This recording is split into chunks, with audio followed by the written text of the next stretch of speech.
Tam tam tam ta ta tam tam tam ta ta tam tam ta ta ta tam ta ta tam. Bonjour, vous écoutez TCWD, The Clone Wars en différé. Je suis Dark Funfuter, mais on m'appelle généralement Funi, FUNI.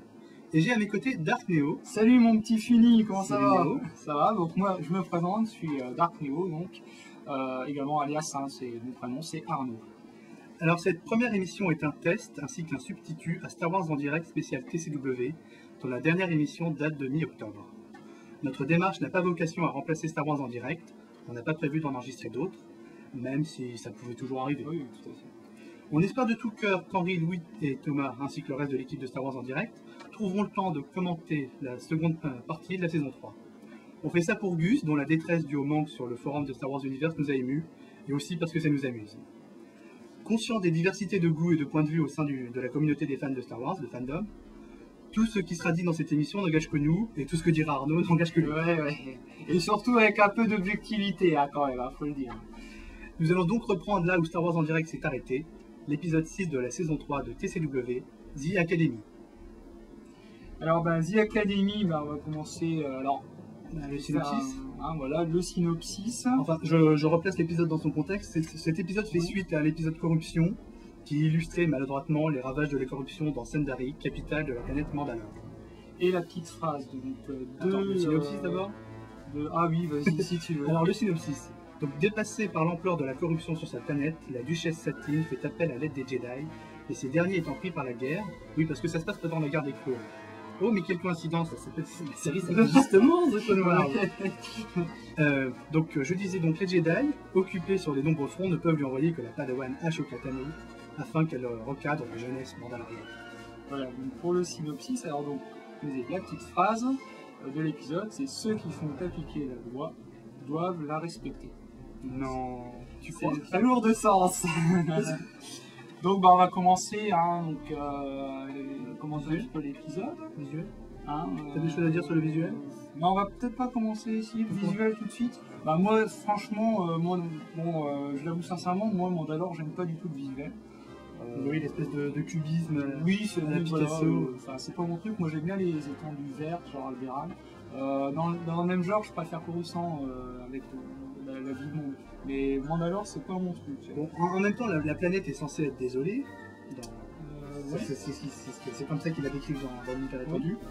Mais bon, là, on voit juste un immense dôme au milieu d'un désert. Alors, ceci dit, c'est bien parce que ça c'est une bonne cohérence avec lui. Il faut pas croire que la planète est un immense désert. Il y a des endroits qui sont censés être boisés. Ouais. Donc ça, on le voit pas. La luminosité assez élevée donne bien. Oui, c'est Pour le salon pas trop extérieur. mal. Hein. Bon, c'est un peu éblouissant par Ouais, moment. ouais. Alors il y a des, je sais plus, il y avait eu un autre épisode où c'était un peu flou parfois, mais bon, moi Celui qui se passe à franchement, l'extérieur avec Obi-Wan. oui, il me semble, mais moi franchement, moi j'aime pas, vraiment j'aime pas le visuel. L'espèce de cérémonie avec Padmé dans l'épisode précédent. Je veux dire, ces épisodes, les quelques épisodes qu'on a là sont vraiment pas intéressants. Faut le dire, on s'emmerde, donc moi je retiens plus trop ce qui se passe avant. Là d'ailleurs j'ai dû revoir même tous les deux encore cet épisode pour pouvoir faire cette émission. T'as rien d'autre sur le visuel? Non, j'ai rien de spécial. Bon, la duchesse Satine fidèle à elle-même. Je parle du visuel. C'est le visuel de la duchesse, toujours avec les coiffures et tout ça. Sinon, les petits académiciens, ils sont rigolos. Les gardes aussi, c'est beau, sympa, mais sans plus. Je n'ai pas grand chose à dire sur le visuel de la série en général, même si par moment le côté cartoon me rebute un peu. Ils auraient pu faire quelque chose de plutôt réaliste, même de très réaliste. Là, dans cet épisode, j'ai noté que dans la salle de classe, il y a certains élèves qui se ressemblent un peu tous. Il y en a même qui sont parfois immobiles. Ça fait Oui, ça c'est un petit détail, mais quand on regarde, ça se voit. Ça s'est déjà vu dans pas mal d'épisodes où ils reprenaient d'ailleurs des personnages qu'ils avaient fait avant. Parce qu'il faut le dire quand même, Ils se foulent pas. Bah, c'est pas qu'ils se foulent pas d'une certaine manière, c'est qu'ils ont tellement de choses à faire que bah, on peut quand même comprendre des fois qu'ils réutilisent des personnages. C'est pas non plus vraiment une bonne excuse, mais quand même. Tu me diras qu'ils ont fait pareil pour les films où ils s'amusaient à cloner numériquement des personnages. bah mais oui, ils étaient un peu plus discrets. Là, ça Ah se oui, voit. oui, c'est vrai qu'en même temps, on n'aurait pas pu faire Bon, une grosse armée de clones. Bon, voilà, ils ont pas non plus les mêmes moyens que le film. Voilà, donc ben. Et j'avais noté aussi les speeders, les espèces de gros speeders mandaloriens que tout le monde utilise, que ce Oui. soit les académies. Oui, KD. bon, ça, je veux pas trop. Bon, ils sont un peu trop, j'ai trouvé un peu trop énormes pour être utilisés en tant que speeder de déplacement. Ouais. Et il y a que ça dans le ciel de Sundari. Oui, oui, oui. Toujours ce Ça, gros j'ai speeder. vraiment Pas tilté. pas trop tilté. Bon, un speeder, t'en as vu un, tu les as tous vus. Voilà. Ah, il y en a qui sont parfois beaux. Ouais. Ben, je te propose. On va passer à l'histoire, alors. On va passer à l'histoire. Donc, comme on le disait, ceux qui font respecter la loi doivent la respecter. Voilà. C'est triste. Donc il y a une forme de corruption. Alors donc on va commencer, je pense, par l'arrivée d'Ahsoka en professeur. Alors qu'est-ce que tu en as pensé? Ben alors, confier une mission à un padawan aussi jeune, c'est un peu du jamais Ouais, vu. alors c'est vrai que ça fait un peu space de voir Ahsoka, mais ceci dit quand même l'instruction, je trouve qu'elle reste Ouais, intéressante. mais alors moi je me demandais, je comparais à Obi-Wan et Anakin, on les a jamais vus dans l'UE être envoyés en mission aussi jeunes seuls. Ouais, ah, c'est peut-être une incohérence. Alors juste un petit. C'est pas vraiment une incohérence, mais c'est. Juste un petit aparté, donc ce qu'on va faire également dans cette émission, c'est qu'on va essayer de relever vraiment toute la cohérence et les incohérences par rapport à l'UE. Alors notre objectif n'est pas de vraiment de... Alors je dis toutes, hein, celles qui nous sautent aux yeux. Notre objectif n'est pas vraiment en fait de... Juste que tu connais d'enfoncer l'UE, TCW, mais c'est toi mon pote, c'est toi qui va t'en charger à mon avis. Ah ouais, mais Donc on ne connaît pas tout, mais on va essayer de... Alors comme je dis, hein, c'est vraiment objectif, c'est-à-dire qu'il ne s'agit pas d'enfoncer la série, mais de les relever tout simplement et en discuter. Enfin bon, tu parlais donc on parlait de la mission d'Ashoka. Oui. Alors elle explique que Skywalker explique que c'est une décision de Yoda. Ça m'étonne d'autant plus d'envoyer un si jeune padawan Oui. Ouais, bah validé ça, par de le toute conseil façon, pour une mission d'une telle ampleur. ça c'est c'est entre guillemets l'incohérence, hein, même déjà que Anakin Skywalker se retrouve avec Ahsoka en Padawan alors qu'il n'est pas maître. Bon après ça on pense ce qu'on en Oui, veut. non, mais ouais. Là, on en a déjà débattu cette Ouais, on en histoire. a déjà débattu, donc Donc, c'est au- pas vraiment le débat. Obi-Wan aujourd'hui. n'était pas maître quand on lui a confié Anakin, donc C'est sûr. on n'est pas à ça près. Un chevalier Jedi peut très bien former un padawan sans avoir le statut de tout à maître. fait, ça je suis d'accord. Donc les cadets qui l'accueillent sont très enthousiastes, un peu trop. Oui, bah, Et ça c'est- c'est pareil, je pas trop noté. Il y a cette histoire de sabre laser, bon, il y a une bonne référence aux exploits d'Obi-Wan sur Sandari dans les épisodes précédents. Oui. Mais elle accepte un peu trop facilement de se laisser désarmer, même si, bon, étant une utilisatrice de la force, elle est jamais réellement désarmée. C'est toute la planète, les gardes restent armés, mais ceux qui viennent ne sont jamais armés, comme si un Jedi allait vouloir utiliser son sabre. Voilà, je rappelle quand même qu'un Jedi, c'est un garant de la paix, donc il sort normalement son sabre vraiment en dernier recours. D'ailleurs, tiens, quand on y pense, dans l'épisode précédent, Padmé se promenait avec son blaster et ça choquait personne. C'est possible. Alors que quand Almec demande à Ashoka de se débarrasser de son sabre, il fait bien référence aux événements aux événements impliquant Obi-Wan qui s'étaient déjà passés quelques épisodes précédents. Oui. C'est la Ah, c'est pareil, je vais pas trop relever, mais tu fais bien de le dire. Hein. Bon, moi je me suis vraiment focalisé sur l'épisode.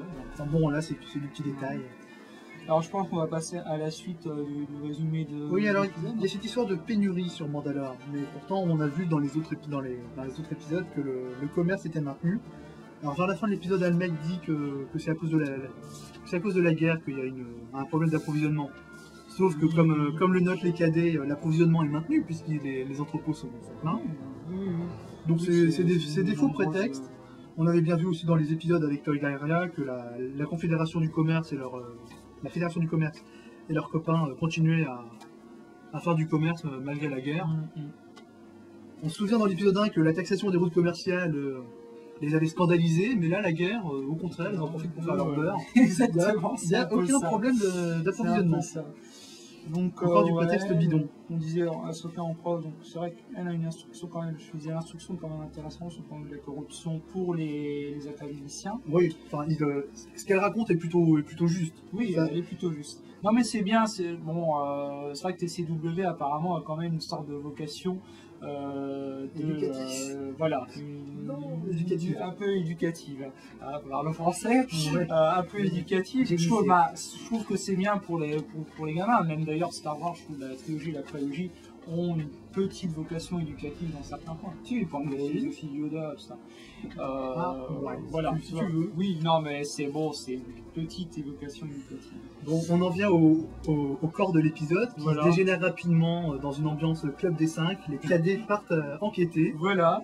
Alors, ceux qui ont vu l'épisode des Cartoon Network ont sans doute vu la bande-annonce pour Scooby-Doo. Ça rajoutait à l'ambiance. D'ailleurs, ça a été assez rigolo. C'est assez rigolo de voir passer Scooby-Doo là, en dessous. Donc, alors, bon, première chose à dire quand même, très fort, quoi. Pas de sécurité comme dans les docks. On ouvre la porte, Oui. assez facilement d'ailleurs. On craque Alors- le code en 2-3 mouvements. Oui, surtout que donc ils apprennent aux cadets à hacker les portes. Oui. Ils ouais. les laissent courir dans la nature après. Voilà, exactement. Bien joué. Et alors, elle hack la porte, mais elle n'arrive pas à l'ouvrir entier. Oui. Oui, bah, surtout qu'en plus, même en l'ouvrant à moitié, enfin même on va dire à un quart, elle fait quand même un bruit de dingue. Oui, Et c'est le pire, c'est que les autres dans l'entrepôt, ils n'entendent pas quand même. Alors, C'est assez mais énorme. l'entrée est absolument pas discrète et l'issue est pas surveillée. Oui, Là, les ici. mecs, les mecs, on le saura plus tard, sont censés être les services secrets de Mandalore. Ils sont pas foutus de surveiller toutes les issues Voilà. d'un hangar lorsqu'ils font une réunion. Alors, on a l'incontournable bad feeling. Oui, bah voilà, je crois qu'ils en usent et ils en abusent. Moi, ça fait beaucoup. Hein. I have a bad feeling about this. Ok, bon, ça c'était juste pour opérer. Donc, Bon, ensuite, après, le complot se met en Voilà. place. Bon, moi, j'ai pas grand chose à dire là-dessus. Non, j'ai pas grand chose. Bon, il y a tout se met en place. Après ça, donc, les cadets, les académiciens se font capturer et Satine également. Juste avant, quand les cadets contactent Almec, avant qu'Almec trace tout le monde, il dit qu'il veut informer tous les cadets de l'existence du marché noir. Là, j'ai pas compris. Pourquoi informer tous les cadets? Autant informer toute la population. Ouais, c'est pas une chose que j'ai. Et ensuite, relevé non plus. si quand même, lorsque les cadets enregistrent la séquence, quand ils montrent l'hologramme à Ashoka, ils ont un hologramme à 360 degrés, alors qu'elle enregistre que d'un seul point de vue. Je trouve ça un peu bizarre. Oui, voilà, ça, là, ça commence à partir dans le technique, Ouais, là, c'est un peu forcé, bon, on va dire. Mais que- c'est un peu abusé. Et puis même l'appareil d'Ashoka Oui, pour identifier. voilà, bon, ça, je trouve que c'est un peu abusé aussi, mais bon, c'est dans le scénario de l'épisode, quoi. Ça, c'est. Ils l'ont fait exprès pour qu'après ils découvrent que c'est lui. Ouais, Voilà. mais bon, s'ils avaient depuis le début des appareils pour bidouiller les hologrammes depuis si longtemps, pourquoi ils nous ont fait chier avec l'épisode avec le Death Watch? Ils n'étaient pas foutus de. Ils passaient un hologramme d'un politicien mandalorien qui s'appelait Jarek et ils n'étaient pas foutus de savoir que c'était un hologramme falsifié. Alors que là, elle arrive en Ouais, petit, ouais. hop, elle identifie le personnage sur un Effectivement, hologramme. c'est assez. C'est assez bizarre. bizarre. Alors, Donc, oui. Oui, je voulais aussi dire que la sécurité de Satine laisse clairement à désirer. Bon, il y a une trahison, mais c'est. Bah ça c'est vrai que c'est un truc quand même, le niveau de sécurité qu'on retrouve dans tous les épisodes, c'est qu'il n'y a jamais une grande sécurité sur les docks ou partout où on se voit. Oui, Ça, mais je là, suis même dans la totalement d'accord. garde de la sénatrice. Bon, on peut aussi critiquer les épisodes précédents avec Padmé où elle est censée avoir une garde sénatoriale et elle se balade. Oui, toute voilà. seule. Exactement. D'ailleurs, dans l'épisode précédent sur Mandalore, c'est Padmé qui faisait tout le boulot, les gardes étaient des incapables. Oui, C'est elle qui abat tous les contrebandiers. Elle fait un sans faute au blaster alors que les types avec leurs bâtons sont pas foutus de faire quelque chose. Alors, autre chose à dire, bon ça va mettre en référence avec ce qui est avant. Donc à un moment, les académiciens se retrouvent tous entourés par des gardes. Hein, et là, donc, ils se font maîtriser les doigts dans le nez. Et Ahsoka arrive pour les libérer. Et on se rend compte qu'à la fin de l'épisode, quand ils sont dans la prison, les gardes se font maîtriser les doigts dans le nez, alors que les académiciens ont quand même les bras attachés. Bon, c'est assez rigolo à de voir d'ailleurs les académiciens se coucher sur les gardes. Sur les gardes. Bon, on lâche un sourire. D'autant que c'est assez étrange parce qu'à un moment, tu vois deux cadets qui sautent sur un garde, donc qui le maintiennent au sol, et quelques secondes après, les deux mêmes académiciens sautent sur un autre garde pour le maintenir au sol. Qu'est-ce qu'ils ont fait de l'autre? Oui, bah ça j'ai Bon, pas fait gaffe. Bon, petite chose à noter, c'est que les gardes sont quand même capables de résister au Jedi Persuasion. Oui, alors d'ailleurs, quand Pouvoir de Jedi, pardon. elle hypnotise le premier garde pour aller trouver Satine, elle s'inquiète pas d'être suivie par le second garde qui active l'alarme qui préviendra le mec. Ouais. Bah ça, elle l'a peut-être pas vu. Elle l'a peut-être pas vu, c'est vraiment une padawan. Ça, c'est... Et d'ailleurs, Voilà. je me demandais, mais ils sont vraiment cons. Il suffisait qu'ils éliminent directement Ashoka une fois qu'ils avaient enfermé tout le monde, Satine et les cadets. Ouais, mais c'était CW, c'est que faut pas tuer les gens. Quoi. Bon, comme tu l'as dit, ils sont pas capables de maîtriser une padawan. Pourtant, ils ont été formés pour résister au... Pas une padawan, un académicien. On dit. Non, mais les gardes sont pas non plus capables de maîtriser une padawan. Ah oui. Bah, c'est une Jedi quand même. Hein. Oui, mais c'est une padawan. C'est une padawan. Écoute, ils ont Elle a pas d'avoine là, c'est pour ça qu'elle est pas toi le padawan. Ça va partir en délire, ça y est. Bon, mais, oh. Non, Concentre-toi. Mais concentrons-nous un petit peu. Et donc, comme tu le dis, j'ai perdu le fil. Oui, Qu'est-ce que je disais? ça c'est Oui, pas bon. donc ils ont été entraînés pour résister Oui. à la persuasion mentale. Oui. C'est censé être des Mandaloriens. Bon, les Mandaloriens connus dans leur histoire pour avoir bien clashé avec les Jedi, Oui. et méchamment. On voit bien que Jango Fett abat joyeusement des Jedi dans l'épisode 2.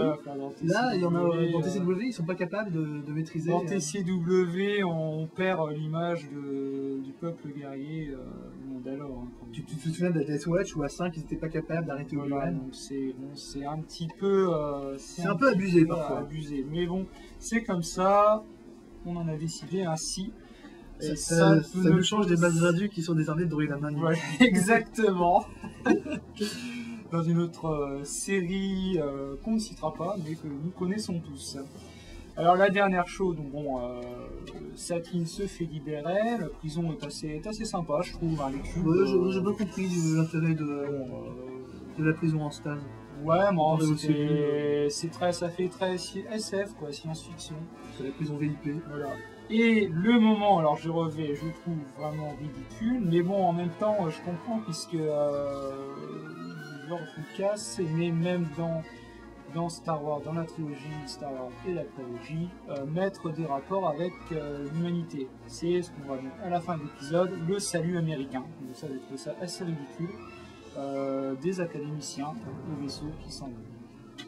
Ouais. J'ai trouvé ça assez ridicule. C'est vrai que c'est un peu déplacé, mais bon, il y avait Bah, eu déjà tout le délire militaire à l'américaine des clones dans les premiers épisodes de la saison. Oui. Bon, c'est vrai que c'est un peu lourd ce genre de référence, mais bon. Il n'y a pas besoin de le faire, quoi. Surtout saluer un vaisseau, c'est assez rigolo, quoi. C'est les Américains, oui, surtout ils font Voilà, salut alors qu'il y a font salut du personne vaisseau. pour les voir. Est-ce qu'il y avait un rétroviseur sur le vaisseau pour que le pilote regarde ce qui se commence passe? pas à faire comme Superman. Non, mais c'est des raisons, c'est des excuses bidons. Oui, non, mais bon, c'est un parti. D'ailleurs, Thomas, si tu le regardes, hein, que je vois. Voilà, donc, au moins, alors, quand même, la race, hein, la race présente, il y avait un Gotal. Il y avait 3 Gotham. 3 Gotal, même, d'ailleurs. Bah, je disais Gotal. Gotham City. Pour la blague. Effectivement, on a fait mieux, tout à fait. Pour résumer, alors, toi, qu'est-ce que tu en penses de cet épisode? Ouais. C'est pas intéressant, ça c'est sûr. Hein. C'est pas l'un des meilleurs épisodes. Bah non. On va le voir avec les autres si on fait des émissions, qu'on a comme ça 4-5 épisodes à la suite qui sont très peu orientés vers des clones. Hein, ils essayent de faire un arc avec Mandalore, parce que bon, c'est des épisodes qui suivent ceux de la saison 2. Parce qu'évidemment, ils ne les diffusent pas dans l'ordre, donc ils s'écartent un peu. Oui. Donc ils font tout un arc autour de Mandalore, mais malheureusement, c'est pas la Mandalore que l'on a connue dans l'UE. Et les Mandaloriens sont assez inintéressants et décevants. Autre incohérence, hein, bon, ça, encore une fois, c'est que toute l'objectivité, hein, toujours le pacifisme, hein, le peuple mandalorien qui n'a rien à voir avec ce qu'on a connu dans les bouquins ou tout ça de l'UE. Voilà, donc bon, bah, pour finir, donc, je dis, hein, moi, personnellement, je trouve que c'est également un épisode peu intéressant, pas de guerre des clones, on commence à se lasser un petit peu. Hein, voilà, donc l'idée est sympa, l'idée de la corruption est sympa, mais c'est pas super bien présenté. Oui, enfin tu te souviens de l'épisode précédent où les types empoisonnaient du thé avec voilà, un produit toxique. On n'a pas parlé quand même du ministre, du Premier ministre. Bon, il a une tête de Mandalorian, quoi. Ouais, mais alors c'est assez étrange d'apprendre que c'était un traître parce que auparavant dans les épisodes il avait plutôt l'air sympathique. Enfin, Oui, il semblait pas. Non, je l'ai pas relevé non plus. Dans les épisodes avec la Death Watch, on aurait pu s'attendre à ce que ce soit lui, mais bon, c'est tombé sur l'autre. Donc voilà, donc il a mérité ce qu'il a mérité, c'est-à-dire de se faire. Mais d'ailleurs, c'est là où on comprend pas trop ce plan parce qu'il prétend que son marché noir pourrait ensuite servir aux Mandaloriens. Mais bon, c'est étrange parce qu'il est absolument pas impliqué dans un complot séparatiste et la Death Watch n'a pas l'air d'être impliquée, donc l'épisode apporte rien. Et bien voilà, je crois que pour une première émission, c'est pas trop mal. Hein, on verra après ça les feedbacks. Donc on tenait à dire quand même qu'on est tous les deux sur le forum Star Wars Universe et que donc nous posterons cet enregistrement vidéo sur le forum en MP3 pour que vous écoutiez un petit peu peut-être même en streaming si on trouve le moyen. Parce que j'ai pas les compétences d'Henri, mais bon, voilà, on va essayer de se débrouiller. On va bien voir. Donc n'hésitez pas à venir visiter le forum Star Wars Universe pour parler des épisodes de The Clone Wars. Salut.